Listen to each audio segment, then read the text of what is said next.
the running backs and the quarterback, but I went cheap on my tight ends. I want to just mention a couple mid-tier guys. I also like Alshon Jeffrey. And, of course, I always like Mike Evans until he gets in a funk. So I just want to make that you're not going to be able to – well, actually, I do have a lineup where you can start Evans and Jordy Nelson. So there's just something to think about the combinations there. But Alshon Jeffrey, if I mentioned him, I also like on the lower tier Jordan Matthews against our horrible Atlanta Falcons who just give out touchdowns like it's Christmas. Yeah, they do. That's a freewheeling defense right there. Yeah, and I don't expect this is almost a little bit of a sleeper, but I don't expect the Philly defense to be able to stop Atlanta too much, even though, again, they are Atlanta is going to Philly's house. But I think they're going to have to make something happen in the air against them, and so that's my pull it out of my hat pick, if you will. Okay. And then a couple things. J.J. Nelson is still somebody that I like. You turned me on to him, and I laugh because I love it. Yeah, well, I know that Larry Fitz has got an ankle. I don't know if he's practicing. I think limited, but so I don't. Banged up. Yeah, so that right there tells me somebody's going to have to do. John Brown is banged up as well. That's right. So Michael Floyd has been absent. Yeah, they're finding a groove with J.J. Nelson, so I like him. In the same... he had just for the record, he had a nice groove last week with Carson Palmer. He hauled in 8 of 12, 79 yards and 2 touchdowns in the loss to Carolina 2 weeks ago, rather. I'm sorry, but that lineup situation hasn't changed too much. I look for Nelson to have a really nice day against the 49ers. One caveat here. On that Monday night game when the Arizona Cardinals ran away with it against the Jets, it was the David Johnson show. Yeah, and everyone suffered because Carson Palmer didn't have to lift his arm. That's right. It was, and that's one thing that I would be very careful with in this game is I don't see San Francisco giving Arizona a hard time or anybody a hard time for that matter. So that's why I would be a little careful on J.J. Nelson just because he is an over-the-top threat, and if they are able to establish the run and this is the David Johnson show, J.J. Nelson becomes really immaterial really quick. Right. I agree with that. That's why I wouldn't stock up on every lineup with them. But, if you're going to do $2 or $5 lineups, you pick one and look at worth a play in there someplace. Yeah, and this might be it because you might be getting broke. Because we went top heavy with the running backs, but you said in our lineup you said you went Jordan Howard. I did. I don't like having anybody on the road, so this is what I will do, and I'll do this quite a bit for the listener out there. As we start to tear through the lineup and you put some things together, you have the ability to remove players and fill holes depending on that excess cash. So if you think you have a better option somewhere else, don't be afraid to yank somebody out of there. You're not committed to them until kickoff. So, find things you like and make combinations. Don't look back. Yeah, that's the reason why I'm spinning out a few because, like I said, I like 6, maybe 7 different wide receivers. And you'll find that there's very unique combinations that you can only make because they're on 3 different tiers. They're so far apart with each other. It's kind of like, who could I find at the 5,000 to 5 to 6,000 range because I went super heavy on this running back, blah blah blah. So that's how my philosophy works. And then sometimes there's just matchups that the guy's really cheap. They haven't caught on yet. It's almost the reverse of what the Todd Gurley phenomenon was, where the guy's not worth anything, but his name draws a high value. It's like Jordan Howard. They're not giving him any respect for 6,900. The guy just pulled 28 points. And respect is overrated, my friend. Yeah. So it's highly overrated. You want to keep him cheap, we'll take him. Yeah, so if you want to do in the third spot, Nelson, Matthews, to me, is nice. The other guy I like, again, on the spirit of injuries, and there's a possibility that Tyreek Hill could finally hit because I know I loved him last week. Macklin is not playing. Macklin looks like he will be out. That is right. Yes. Concussion protocol. The idea with Spencer Ware, he's coming back from a concussion. Mm-hmm. That's another reason why I don't like his play, not just his matchup. but a lot of times you see a timeshare committee used more to. You do. I got to say this about Tyreek Hill, though. I loved him going into last week's game. He finished up 5 targets, 3 catches, 11 yards. It was a dud, and it was a dud call on my part, and it was really just a flyer I took on him. But I have a problem right now with any wide receiver in Kansas City. I just have a problem with it.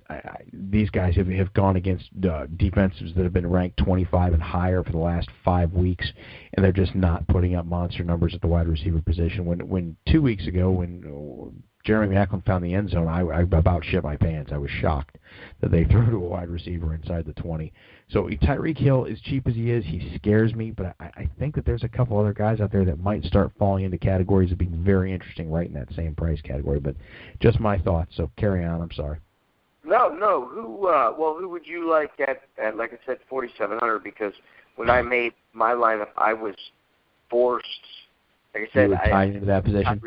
How much of that Thursday night game, Tampa-Atlanta, did you watch last week? How much did I watch? I watched a good amount of it. Did you? Do you recall Taylor Gabriel? I do, but the only problem I have with him is I think that was circumstances. I was afraid because I saw him there, but he doesn't seem to be. I think Sanu was a little banged up. Yeah. And I think Sanu, let me see if Sanu is healthy. He just had a lot of work out of the backfield. He was involved in a lot of misdirections, and that really negated any type of blitz or blitz pressure that Tampa could offer. Not that team can blitz anybody. They can't. But Philadelphia can. And I think that you'll see the reverse. You'll see a little bit more work out of Taylor Gabriel. I don't know that it's the best play of the week, but I think it's somebody to look at carefully going forward. Well, again, with these, I don't. When I'm mentioning Tyreek Hill, that I have him in one lineup because I'm trying to experiment. I'm thinking it's going to be a low-scoring week again with the running backs doing most of the work to carry your lineups. So I have him in one because I put so much money into other lineups that was my choice. But again, that's not a bad choice. He's scored double digits the last couple weeks. Sure. And the week before that, he took a shit. So are they going to expand? I'm just thinking with Maclin out, maybe they'll have to throw the ball. I think Carolina's going to put points on them. They likely should, and we got to scoot along here. So I want to finish up on a couple more things. I'm going to throw a couple more wide receivers at you. Sure. Dontrelle Inman. Fascinated with that San Diego game this week, although I think that you're probably going to see like a 28-24 final there, which is not bad. I mean, you're still into the 6-touchdown range, 7-touchdown range, but I think Dontrelle Inman might step in. The Tyrell Williams is experiencing some injuries. I think he's got a leg injury. I could be wrong, but I think he is hurt. So I just like that game to be a toss-him-around kind of game. Travis Benjamin's questionable with a knee injury as well. I'm actually at a loss with these wide receivers this week. I think they suck. I think all of them. Just every matchup, nothing jumps out at me. But I do think that if you're able to plug in like a 58 and a 53 in a Matthews and an Inman, you're so cheap you have room to throw in a big dollar tight end and another wide receiver. Yeah, I agree. Let me just say, Tyrell Williams was banged up last week, and he caught 6 of 7 for 65 and a touchdown. So that was 15 points. So again, I see that team slinging it all over the field. The ball.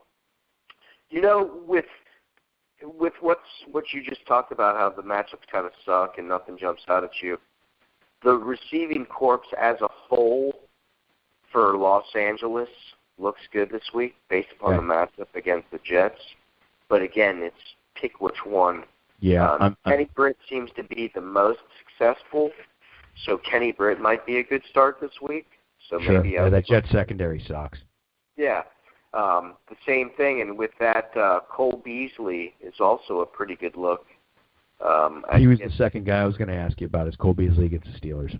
Yeah, he is the fantasy sleeper. Bring your lunchbox to work, or the toolbox to work, whatever they say. He's a nice little sneaky play as well because he's still not getting the glory. But you saw that I would never. I'm afraid of Des Bryant and what's going on with him. I don't know. There's no real rapport with him and Dak. I mean, Dak tried to shovel the ball to him 14 times the week before last, and then there was no action last week. So it's just not. Yeah, something's not on all cylinders at that with that group of guys right there. So Coleslaw preview, Rox. I don't know if you have any more wide receivers, but no, I've exhausted a lot of those oddball wide receivers. Do you have any chalk players? And if you don't have any chalk wide receivers, I want to give you two. I'll tell you what, screw it. I'll shoot out the two that I just got to stay away from. You touched on it earlier. DeAndre Hopkins and Allen Robinson, they're playing each other. That game, that's like Unisom. I wouldn't even want to watch it. But those are two wide receivers I'm not touching. Another one I'm staying the hell away from is Brandon Cooks. Yeah, he seems to be so unpredictable. Like I said, the guy I want to start is Michael Thomas from that team if I'm ever starting anybody. Yeah, he seems to be the one who Breeze is now the most comfortable with. I don't disagree at all. That kid at Ohio State was an excellent player. Yeah, I'm a homer. I get it. But he might even against Denver, he might be a play again because they got to move the ball and they're not going to just run the ball. No, they're not. He's the lone guy that gets decent points. But he again, had a monster week last week. He won a lot of games and a lot of plays for a lot of people. Five catches. I have a couple Michael Thomas and J.J. Nelson lineups. Tell me about it. I just couldn't get all of it together. But, I got close last week. Yeah. We're all getting close every week, man. And it's getting the noose tightens the more we pull. But, it's frustrating to sit and watch how close we've been every week because there's a few of them that are just really spot on. It's tormenting me, man. It is, but we're getting there. It's so close. Let's jump into tight ends because we've only got a few minutes left. We've been babbling on, if you will. So far away, man. Give me the tight end play of the week. The tight end play of the week is the one that I gave you last week, and he's going to continue. Last week he almost really went off, but I like Lance Kendricks. When I said the receiving core, I was including in my mind the tight end. Okay. 12 targets last week. 90 yards, and he dropped a touchdown in the end zone. So I saw that. I did see the drop. So he has one touchdown this year. He's due for another one against the horrible Jets defense that, again, given touchdowns out for Christmas. So I expect, offense. I don't expect too much of a defensive struggle, but they're going to have to pass the ball because I think the Jets will be able to stop the run. Sure, at some point or another, that's going to have to happen. And because of the way that I went with the expensive wide receivers in my lineups, or a couple of the chalk guys, and then I certainly was in the money with the quarterback and the running back positions because I have a few lineups where it's David Johnson and Melvin Gordon. Yeah, those are nice. Together. Yeah, so if I can do that, have Jordy Nelson, have Alshon Jeffrey. Here, let me read the lineup to you real quick. Yeah, Aaron please. Rodgers, David Johnson, Melvin Gordon, Jordy Nelson, Jordan Matthews, J.J. Nelson, Lance Kendricks. So that's what I have to do to have those guys. But those guys I really like. I didn't feel like I compromised when I picked any of those players. When you make a lineup and look at with Tyreek Hill, and I agree with you. Yeah. When I plugged it in there, I felt I was compromising, and I was like, well, maybe, I didn't feel that way when I just read all those guys. Like I said, I have even little, Jordan Matthews in Mr. Show, but I thought that Antonio Gates was an excellent start last week. Oh yeah, we hit it on the nail with him. Yeah, I felt like he was an excellent start, and I also feel like he's a pretty good start this week too. Hunter Henry's still banged up, knee injury. I don't know why, but the San Diego game is just jumping out all over the place to me. I don't want to start my entire San Diego stack, but part of me does. Well, no, I mean, like you mentioned it, there's when San Diego's a really tough team if everyone's healthy. They sure are. Dontrelle Inman has scored in the 20s this year. Travis Benjamin, I don't think he's gotten that high, but he can go off at any time. That's right. Their whole team can do that, but last week Antonio Gates went off, and he has every reason to do it again. I think so too. And he's still affordable. That's the problem with these guys. Jordan Reed, who is a stud, do you really want to start him against Minnesota? No, I don't.